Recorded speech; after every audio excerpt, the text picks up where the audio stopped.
Episode 3 ആരംഭിക്കുന്നത് സേയുവിൻ്റെയും ടേജുവിൻ്റെയും കല്യാണ ദിവസം കാണിച്ചുകൊണ്ടാണ്. ഇതൊരു ഫ്ലാഷ് ബാക്കാണ്. ഈ ടൈമിൽ കല്യാണം കഴിഞ്ഞതിന് ശേഷം അവരുടെ ജീവിതം കാണിക്കുന്നുണ്ട്. അപ്പോൾ ഒരു ദിവസം സേയുൻ ടേജുവിനോട് ചോദിക്കുന്നുണ്ട്, ഞാൻ ഫോൺ വിളിച്ചാൽ എന്താ എടുക്കാത്തതെന്ന്. അപ്പോൾ അവൻ പറയുന്നുണ്ട്, ഞാൻ നല്ല ബിസിയാണ് എന്നെല്ലാം പറഞ്ഞ് സംസാരിച്ചുകൊണ്ടിരിക്കുകയാണ്. ഫ്ലാഷ് ബാക്കിൽ തന്നെ ഇനി ഒരു സീൻ കാണിക്കുന്നത് അവരുടെ മകൾ ഹായൂണിനെ രക്ഷിക്കാനായി സേയുൻ ഡോക്ടർമാരോട് കണ്ണീരോടെ അപേക്ഷിക്കുന്ന രംഗത്തോടെയാണ്. ആ സമയം അവൾ ടേജുവിനെ പലതവണ വിളിച്ചെങ്കിലും ഒരു കോൾ പോലും അദ്ദേഹം എടുക്കുന്നില്ല. ഡോക്ടർമാർ എത്ര ശ്രമിച്ചിട്ടും ഹായൂണിൻ്റെ ജീവൻ രക്ഷിക്കാനാകുന്നില്ല. മകളുടെ മരണം സേയൂണിനെ പൂർണ്ണമായും തകർത്തു. അപ്പോഴാണ് ടേജു ആശുപത്രിയിലെത്തുന്നത്. അദ്ദേഹത്തെ കണ്ട ഉടൻ സേയൂൺ നിയന്ത്രണം വിട്ട് പൊട്ടിക്കരയുന്നു. അതിനുശേഷം അദ്ദേഹത്തിനോട് ദേഷ്യപ്പെടുകയും ചെയ്യുന്നു. ഞാൻ ഇത്രയും തവണ നിന്നെ വിളിച്ചു, ഒരു കോൾ പോലും നീ എടുത്തില്ല. നീ എവിടെയായിരുന്നു? നമ്മുടെ ഹായൂണിനെ എന്തുകൊണ്ട് നീ രക്ഷിച്ചില്ല എന്നവൾ ചോദിക്കുന്നു. ടേജുവിൻ്റെയും സേയൂണിൻ്റെയും ബന്ധം ഏറ്റവും കൂടുതൽ വഷളാകാൻ കാരണം ഈ ഒരു ഇൻസിഡൻ്റാണ്. കഴിഞ്ഞ എപ്പിസോഡിൽ നമ്മൾ പറയുന്നുണ്ട്, ഒരു ദുരൂഹതയുള്ള ഒരു വ്യക്തി വന്ന് ടേജുവിനെ സമീപിച്ച് നിൻ്റെ ഭാര്യയെ തട്ടിക്കൊണ്ടുപോയത് നീ അല്ലെന്ന് എനിക്കറിയാം, പക്ഷേ മറ്റാരും വിശ്വസിച്ചില്ലെങ്കിലും ഞാൻ നിന്നെ വിശ്വസിക്കുന്നു എന്ന് പറയുന്നു. ടേജു, നീ ആരാണെന്ന് ചോദിക്കുമ്പോൾ ഞാൻ ആരാണെന്നത് പ്രധാനമല്ല, ഞാൻ പറയുന്ന കാര്യമാണ് പ്രധാനപ്പെട്ടത്. നിൻ്റെ ഭാര്യ ജീവനോടെയുണ്ട്.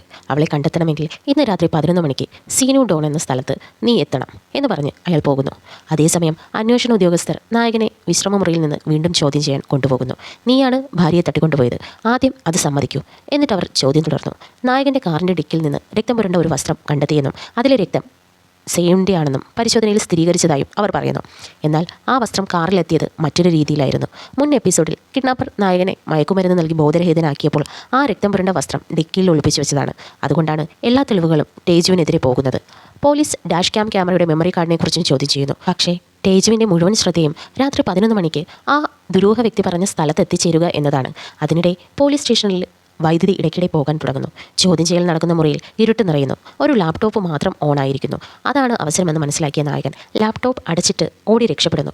പോലീസ് പിന്നാലെ ഓടിയെങ്കിലും കെട്ടിടത്തിന് പുറത്തുള്ള പൈപ്പ് പിടിച്ച് താഴേക്കിറങ്ങി അവൻ രക്ഷപ്പെടുന്നു. രക്ഷപ്പെട്ട ശേഷം നായകൻ നേരെ ആശുപത്രിയിലേക്ക് പോകുന്നു. അവിടെ നിന്ന് നിരവധി ഇഞ്ചക്ഷനുകളും അനസ്തറ്റിക് മരുന്നുകളും എടുത്ത് പുറത്തേക്ക് വരുന്നു. അതേസമയം നായകൻ്റെ അമ്മയും സഹോദരനും ഭാര്യയുടെ അച്ഛനും അമ്മയും പോലീസ് സ്റ്റേഷനിലുണ്ട്. വീഡിയോ തെളിവുകൾ ഉണ്ടായിട്ട് ടേജുവിൻ്റെ അമ്മ മാത്രം മകനെക്കുറിച്ച് ഇങ്ങനെയൊന്നും വിശ്വസിക്കുന്നില്ല. അവർക്ക് മകനെ പറ്റി പൂർണ്ണ വിശ്വാസമാണ്. അവനിങ്ങനെ ചെയ്തിട്ടുണ്ടെങ്കിൽ അതിനെന്തെങ്കിലും കാരണമുണ്ടാകും എന്നാണ് അവർ പറയുന്നത്. നായകൻ പോലീസ് സ്റ്റേഷനിൽ നിന്ന് രക്ഷപ്പെട്ടെന്നറിഞ്ഞതോടെ എല്ലാ പോലീസുകാരും അവനെ പിടിക്കാൻ പുറപ്പെടുന്നു. ഇത് കണ്ട സേയുൻ്റെ അച്ഛൻ ഒരു തെറ്റും ചെയ്തിട്ടില്ലെങ്കിൽ ഒരാൾ എന്തിനു ഓടി രക്ഷപ്പെടണമെന്ന് ചോദിക്കുന്നു. അതിന് നായകൻ്റെ അമ്മയ്ക്ക് മറുപടി പറയാൻ കഴിയുന്നില്ല. ആശുപത്രിയിൽ നിന്നെടുത്ത സാധനങ്ങൾ കണ്ടാൽ ഒരു ശസ്ത്രക്രിയ തന്നെ നടത്താമെന്ന തോന്നലാണ്. ഇത്രയും ഉപകരണങ്ങൾ എന്തിനാണ് എടുത്തതെന്ന് വ്യക്തമാകുന്നില്ല. ആ സമയത്ത് നായകൻ്റെ ഡോക്ടർ സുഹൃത്ത് അവനെ കാണുന്നു. ഈ സമയത്ത് എന്താണ് ഇവിടെയെന്ന് ടേജുവിനോട് അയാൾ ചോദിക്കുന്നു. ഒരു സാധനം മറന്നു വെച്ച് അതെടുക്കാനാണ് വന്നതെന്ന് ടേജു പറയുന്നു. ഈ ടൈമിൽ ആ സുഹൃത്തിനോട് ടേജു ചോദിക്കുന്നുണ്ട്, നിന്റെ കാർ ഒന്ന് തരാമോ? എൻ്റെ കാർ സർവീസിലാണ്, നാളെ തിരികെ തരാമെന്നും. സുഹൃത്ത് സംശയമില്ലാതെ കാറിൻ്റെ താക്കോൽ ടേജുവിന് കൈമാറുന്നു. പക്ഷേ സുഹൃത്തിന് എന്തോ ഒരു സംശയം തോന്നുന്നു. നിനക്ക് എന്താ പറ്റിയത് എന്ന് ചോദിക്കുന്നു ടേജുവിനോട്. എല്ലാം തുറന്നു പറയാൻ ടേജു തുടങ്ങുന്ന സമയത്താണ് അവിടുത്തെ ആശുപത്രി ഡയറക്ടർ, നമ്മുടെ ഹീറോയിൻ്റെ അച്ഛൻ, ആ സുഹൃത്തിനെ വിളിക്കുന്നത്. ടേജു അവിടെയുണ്ടോ? ഞാൻ പറയുന്നതിന് യെസ് അല്ലെങ്കിൽ നോ എന്ന് മാത്രം പറയൂ, മറ്റൊന്നും സംസാരിക്കരുത് എന്നാണ് ഡയറക്ടർ നിർദ്ദേശിക്കുന്നത്. സുഹൃത്തിൻ്റെ ഫോൺ കോളിൽ സംശയം തോന്നിയ ടേജു ഉടൻ തന്നെ കയ്യിലുണ്ടായിരുന്ന മരുന്ന് ഉപയോഗിച്ച് സുഹൃത്തിനെ മയക്കി അവൻ്റെ കാർ എടുത്ത് രക്ഷപ്പെടുന്നു. സുരക്ഷാ ജീവനക്കാർ തടയാൻ ശ്രമിച്ചെങ്കിലും അവരുടെ പെപ്പർ സ്പ്രേ പിടിച്ചെടുത്ത് തിരിച്ചു തന്നെ അവരുടെ മുഖത്ത് തളിച്ച് അവൻ അവിടെ നിന്ന് രക്ഷപ്പെടുന്നു. ഇതിനിടെയാണ് യഥാർത്ഥ കിഡ്നാപ്പറെ കാണിക്കുന്നത്. സ്കൂളിൽ കുട്ടികൾക്ക് കമ്പ്യൂട്ടർ കോഡിംഗ് പഠിപ്പിക്കുന്നതായി കാണിക്കുന്നു. അതേസമയം സേയുവിനെ CCTV ക്യാമറകളിലൂടെ നിരീക്ഷിച്ചുകൊണ്ടും ഇരിക്കുന്നു. അതിനുശേഷം അവളുടെ അടുത്തേക്കെത്തിയ ആ വില്ലൻ കഴുത്തിലെ മുറിവ് അണുബാധയാകാതിരിക്കാൻ ആൻറ്റിസെപ്റ്റിക് മരുന്നും കൊടുക്കുന്നു. ഞാൻ നിന്നെ കൊല്ലും, പക്ഷേ അതുവരെ നീ ആരോഗ്യത്തോടെ ഇരിക്കണം എന്നാണ് അവൻ പറയുന്നത്.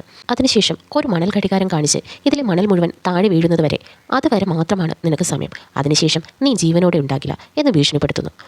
പോകുന്നതിന് മുമ്പ് കിഡ്നാപ്പർ നിനക്ക് എന്തെങ്കിലും പാപമോചനത്തിനായി പ്രാർത്ഥിക്കണമെങ്കിൽ അവിടെയുള്ള പോഡിയത്തിന് മുന്നിൽ നിന്ന് ചെയ്യൂ എന്ന് പറഞ്ഞു പോകുന്നു. പിന്നീട് ഈ വില്ലൻ CCTVയുടെ മുന്നിലിരുന്നിട്ട് പറയുന്നുണ്ട്, അവൾ ഒരിക്കലും മാപ്പ് ചോദിക്കരുത് എന്ന്. അതിൻ്റെ യഥാർത്ഥ കാരണം പിന്നീടുള്ള എപ്പിസോഡുകളിലാണ് വെളിവാകുക. ഇതിനിടെ തടവിൽ കഴിയുന്ന മറ്റൊരു സ്ത്രീ ഹീറോയിനോട് തൻ്റെ ദുഃഖം തുറന്നു പറയുന്നു. കിഡ്നാപ്പർ വിളിച്ചപ്പോൾ സ്വന്തം ഭർത്താവ് അവളെ എന്ത് വേണമെങ്കിലും ചെയ്യൂ, എനിക്ക് അവളെ വേണ്ട എന്ന് പറഞ്ഞ് ഫോൺ കട്ട് ചെയ്തു എന്ന് അവൾ കരഞ്ഞുകൊണ്ട് സേയുവിനോട് പറയുന്നു. പിന്നീട് ആ സ്ത്രീ സേയുവിനോട് പറയുന്നുണ്ട്, ഞാൻ ചെയ്ത വലിയ തെറ്റ് ഞാൻ ആരാധിച്ചിരുന്ന ദൈവത്തെ ഉപേക്ഷിച്ച് മറ്റൊരു ദൈവത്തിലേക്ക് മാറിയതാണ്. അതിൻ്റെ ശിക്ഷയാണ് ഇപ്പോൾ ഞാൻ അനുഭവിക്കുന്നതെന്ന്. നെക്സ്റ്റ് സീൻ കാണിക്കുന്നത് പോലീസ് ആശുപത്രിയിലെത്തി തേജുവിനെ പിന്തുടരാൻ തുടങ്ങുന്നു. അതേസമയം തേജു തൻ്റെ സഹോദരനെ വിളിച്ച് അമ്മയെ നന്നായി നോക്കാൻ പറയുന്നു. ഇത് കേട്ട അമ്മ ഫോൺ വാങ്ങി തിരികെ വരാൻ അപേക്ഷിച്ച് കരയുന്നു. എന്നാൽ സേയൂണിനെ രക്ഷിച്ചിട്ടേ ഞാൻ തിരികെ വരൂ എന്ന് പറഞ്ഞ് തേജു ഫോൺ കട്ട് ചെയ്ത് പുറത്തേക്ക് എറിഞ്ഞു കളയുന്നു. ഇതിനിടെ പോലീസ് തേജുവിനെ കാർ കണ്ടെത്തി പിന്തുടരുന്നു. എന്നാൽ തൻ്റെ അസാധാരണ ഡ്രൈവിംഗ് കഴിവ് ഉപയോഗിച്ച് അദ്ദേഹം ഇടുങ്ങിയ വഴികളിലൂടെ രക്ഷപ്പെടുന്നു. നഗരം മുഴുവൻ പോലീസ് പിന്തുടർന്നിട്ടും അദ്ദേഹത്തെ പിടികൂടാൻ കഴിയുന്നില്ല. ഒടുവിൽ ഒരു സ്ഥലത്ത് തേജുവിൻ്റെ കാർ അപകടത്തിൽപ്പെടുന്നു. എന്നിട്ടും അദ്ദേഹം കാറിൽ നിന്ന് ഇറങ്ങി ഓടി രക്ഷപ്പെടുന്നു. പോലീസിന് കാർ മാത്രമാണ് കിട്ടുന്നത്. തേജുവിനെ കണ്ടെത്താൻ കഴിയുന്നില്ല. മറുവശത്ത് സേയൂൺ കൈവശമുള്ള മരുന്ന് കുപ്പി ഉപയോഗിച്ച് മുറിയുടെ വാതിൽ തകർക്കാനുള്ള ഒരു മാർഗം കണ്ടെത്തുന്നു. ഇതോടുകൂടിയാണ് ഈ ഹസ്ബൻഡ് എപ്പിസോഡ് 3 അവസാനിക്കുന്നത്.